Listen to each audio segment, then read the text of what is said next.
வணக்கம். ஆகாஷ்வாணி புதுச்சேரி செய்திச் சுருக்கம் வாசிப்பவர் வீரமணி. பிரதமர் திரு நரேந்திர மோடியும் வெனிசுலாவின் தற்காலிக அதிபர் டெல்சி ரோட்ரிகஸும் வர்த்தகம் மற்றும் முதலீடு, எரிசக்தி, டிஜிட்டல் தொழில்நுட்பம், சுகாதாரம், விவசாயம் மற்றும் மக்களிடையேயான உறவுகள் உட்பட அனைத்து துறைகளிலும் இருதரப்பு கூட்டாண்மையை மேலும் விரிவுபடுத்தவும் ஆழப்படுத்தவும் ஒப்புக் கொண்டுள்ளனர். நேற்று வெனிசுலாவின் தற்காலிக அதிபர் பிரதமர் திரு மோடிக்கு தொலைபேசியில் பேசுகையில் இவ்வாறு ஒப்பந்தம் எட்டப்பட்டதாக வெளியுறவு அமைச்சகம் தெரிவித்துள்ளது.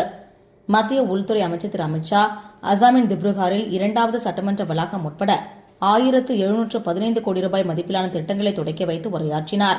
இந்தியா ஐரோப்பிய ஒன்றிய சுதந்திர வர்த்தக ஒப்பந்தம் ஐரோப்பிய நாடுகளுக்கு அசாம் தேயிலை ஏற்றுமதியை அதிகரிக்கும் என்று உள்துறை அமைச்சர் கூறினார். இந்தியாவிற்கும் அரபு நாடுகளுக்கும் இடையே புதுடெல்லியில் இன்று நடைபெறவுள்ள வெளியுறவு அமைச்சர்கள் கூட்டத்தில் பங்கேற்க வந்துள்ள அரபு லீக் பொதுச் செயலர் திரு அகமது கஹிட் மற்றும் லிபியா, கெமரோஸ் உள்ளிட்ட நாடுகளின் வெளியுறவு அமைச்சர்களை நேற்று வெளியுறவு அமைச்சர் டாக்டர் ஜெய்சங்கர் சந்தித்து பேசினார். புதுச்சேரி வில்லியனூர் சட்டமன்ற தொகுதிக்கு உட்பட்ட ஸ்ரீ செங்கழுநீரம்மன் நகர், ராஜா அமிர்தாம்பாள் நகர் ஆகிய பகுதிகளில் 1,41,51,51,000 ரூபாய் செலவில் புதிய சிமெண்ட் சாலை மற்றும் எல்வடிவ வாய்க்கால் அமைக்கும் பணி மற்றும் புதிய மின்மாற்றி திறப்பு விழா உட்பட பல்வேறு நிகழ்ச்சி நடைபெற்றது.